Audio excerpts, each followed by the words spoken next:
My name is Eleanor, and I'm 32 years old. 3 years ago, I divorced my ex-husband due to his infidelity, but I recently remarried. Thanks to my current husband, I'm living happily every day. However, precisely because of this happiness, memories of difficult times occasionally resurface. My ex-husband wanted to control every aspect of our life and treated me like a housekeeper. Despite working and feeling tired, I was responsible for all the household chores.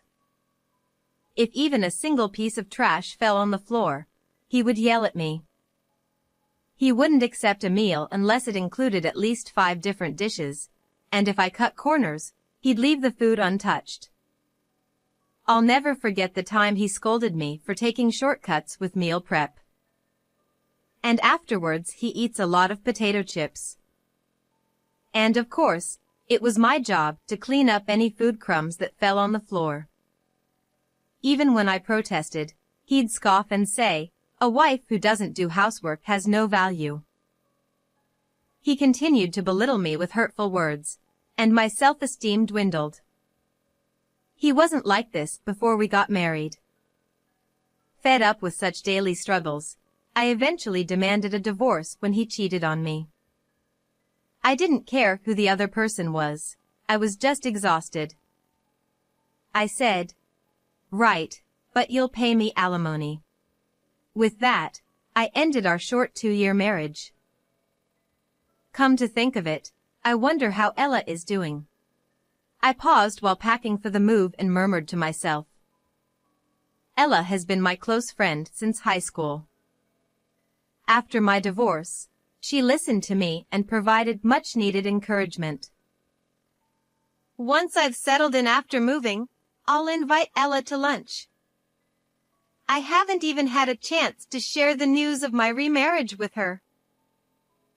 Since our relocation was tied to my husband's job, only close family members know about my remarriage.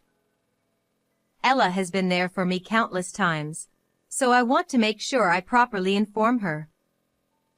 Instead of dwelling on the past, I'll focus on positive things. With that thought, I hummed a tune and resumed packing. One day, 2 months after moving in, I was enjoying my afternoon coffee while flipping through a magazine. With work settled and familiarity with the area, I had started seriously considering meeting Ella. So, even just checking out the recommended restaurants and cafes in the magazine was enjoyable. First, I needed to get in touch and confirm our schedules. It had been quite some time since we last met, so I secretly felt nervous. As I picked up my phone to message Ella, the intercom buzzed in the quiet room.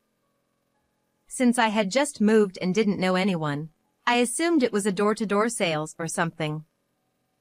Peering at the intercom, I was surprised to see a police officer standing there.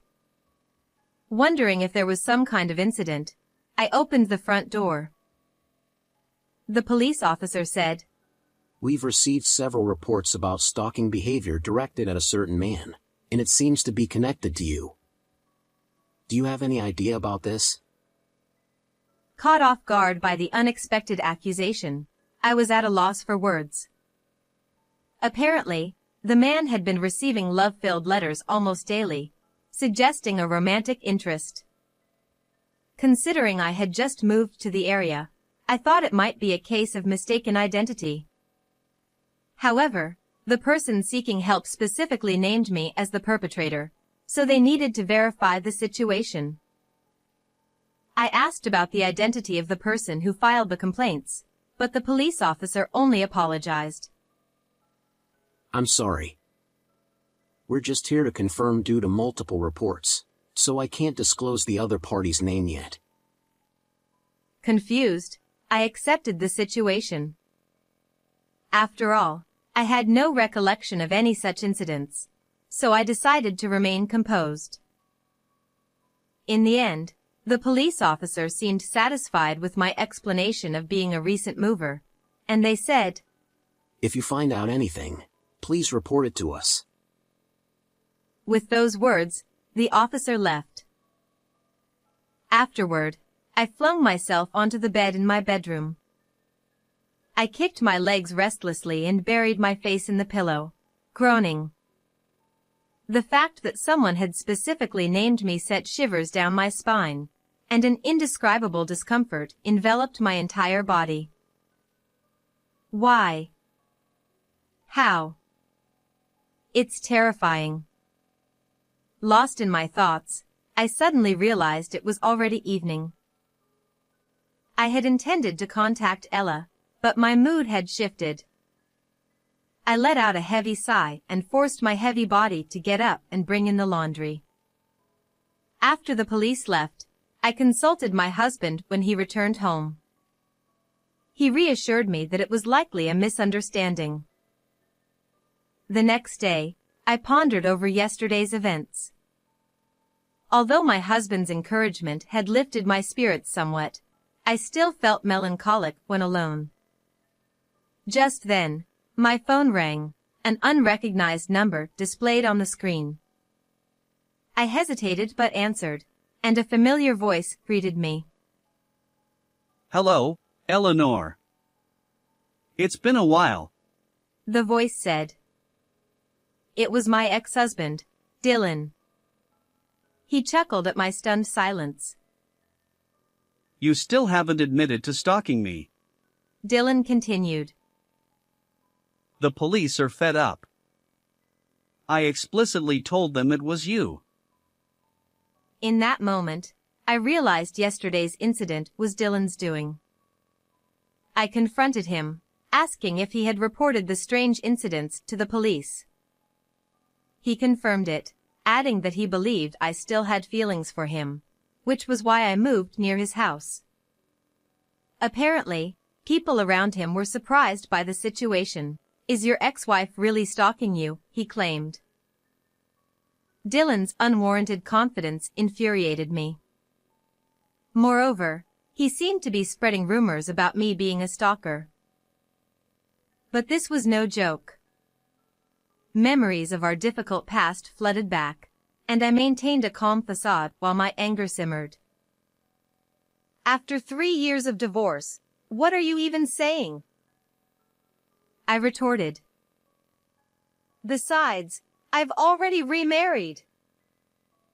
My forceful words fell on deaf ears as Dylan merely laughed. He suggested we resolve this directly. We agreed to meet at a restaurant. Looking back, I realize I acted impulsively. When I arrived at the restaurant, Dylan was waiting at the entrance. Unlike before, he was wearing a sharp suit that even I could appreciate. Eleanor, have you become more beautiful? He said, scrutinizing me. The scent of his cologne wafted from his body and tickled my nose. Enough of that, I replied, furrowing my brows. Dylan shrugged. Is your personality still as unappealing as ever? I wanted to tell him to mind his own business, but I followed him anyway. We headed to a pre-reserved table, and to my surprise, someone unexpected was sitting there. Ella, why are you here? Yes, it was my close friend Ella. Seeing me, Dylan and Ella exchanged knowing glances and smirked. I remarried Ella, Dylan said, putting his arm around her.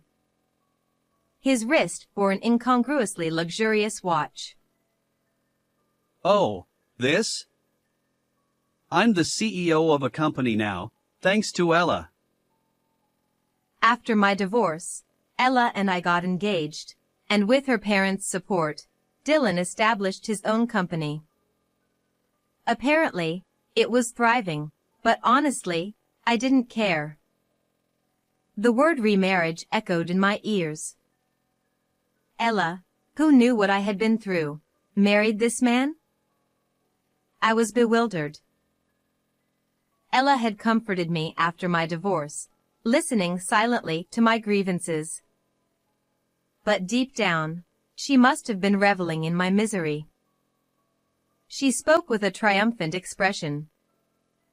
She recounted how she fell for Dylan at our wedding, secretly exchanged contact information that same day, and how Dylan quickly became enamored with her.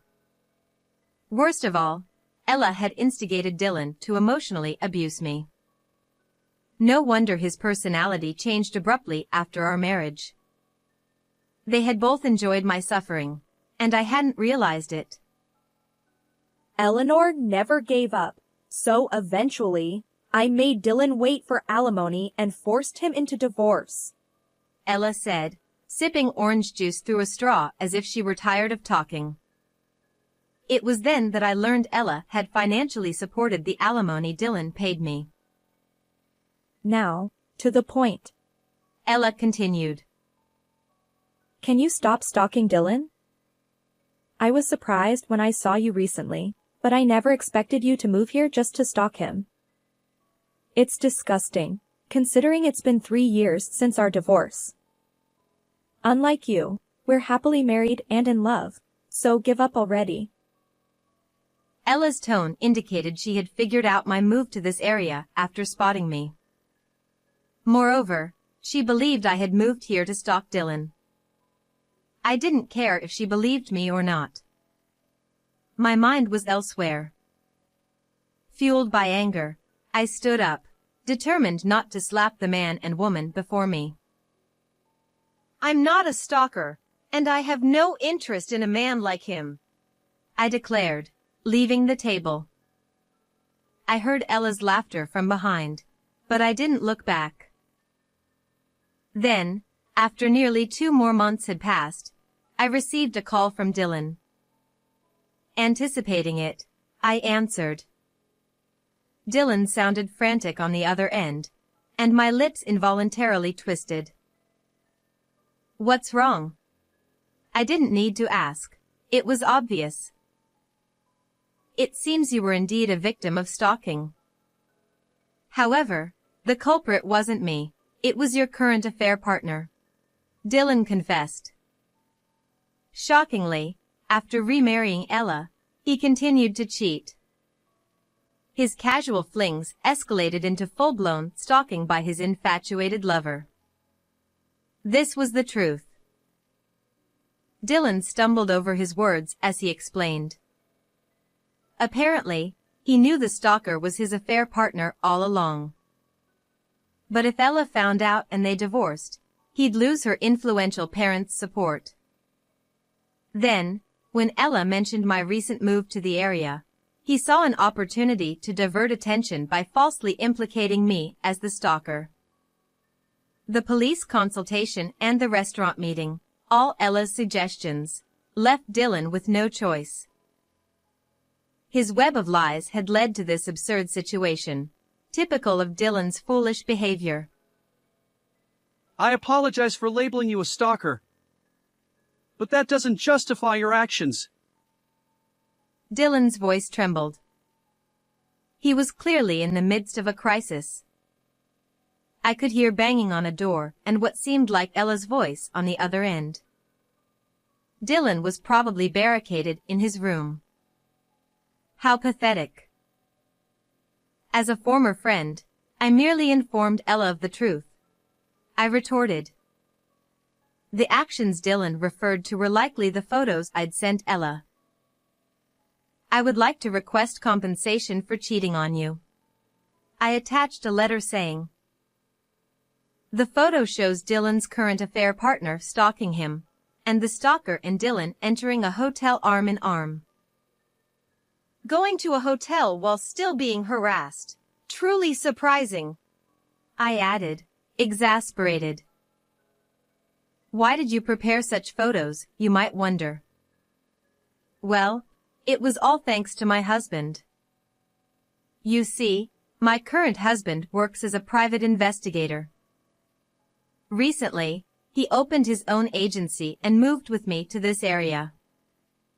Little did we know that his first case would involve Dylan. It's a complicated situation, and I feel somewhat apologetic. Within a month, my husband had uncovered the real stalker and gathered solid evidence of both the stalking and Dylan's infidelity. I'm truly grateful. Oh, by the way, I'll be seeking alimony from both you and Ella, I informed Dylan. Ha! Dylan's voice cracked. You knew who the real culprit was, yet you specifically named me in the police report as the stalker. And then you spread that information around. Quite malicious. I continued. But... Dylan stammered. I pressed on. Just when I was finally starting to forget about our marriage, you had to reopen old wounds. You'll pay the price for this emotional torment. As Dylan whimpered, a cacophony erupted on the other end. It seemed Ella had broken down his door and entered his room. From a distance, I heard her furious voice. Who were you whispering to? Then, the call switched to Ella's voice. Who are you? The stalker woman? No, it's Eleanor, I replied. Ella remained emotional, despite realizing she was speaking to me. She was still upset about the alimony claim. Don't play games. Why should I pay alimony now? She snapped. I calmly explained what I'd learned from a lawyer my husband had recommended. If infidelity led to divorce and the affair partner's identity remained unknown, alimony claims were valid for up to 3 years from the moment the partner was identified. Just now, I informed your husband about the defamation claim for alimony, I added. Ella's voice trembled. You money grubber. Don't ruin my happiness. Isn't this just karma for your actions? I retorted. She targeted Dylan simply because she didn't like me, and she orchestrated his mistreatment of me. After our divorce, she pretended to be a good friend while secretly mocking me. I can never forgive her. I won't pay any alimony. When I was summoned to the restaurant, I had a voice recorder in my bag. As a precaution, I had turned it on for self-defense. Unexpectedly, I discovered that Ella was Dylan's affair partner from 3 years ago. I had recorded this conversation, and even now, this call is being recorded. That's right. Regardless of what you say, you both will face the consequences of your actions. If necessary, I intend to use this recording as evidence to hold Ella and Dylan accountable. Remember the business card I included in the photos I sent you? From now on, communicate through that lawyer. Without waiting for Ella's response, I hung up. The sound of the call ending felt like a final break from our divorce 3 years ago. Thanks to the lawyer my husband introduced me to, I managed to secure almost the alimony I wanted from both Dylan and Ella. Ella was disowned by her family after they learned about the alimony claim, and Dylan's company faced a scandal when the affair and stalking were exposed. Dylan lost social credibility and the support of Ella's influential parents. Even now, Dylan and Ella are dealing with the fallout from their affair partner's stalking behavior. Moving here was quite an ordeal. My husband consoles me.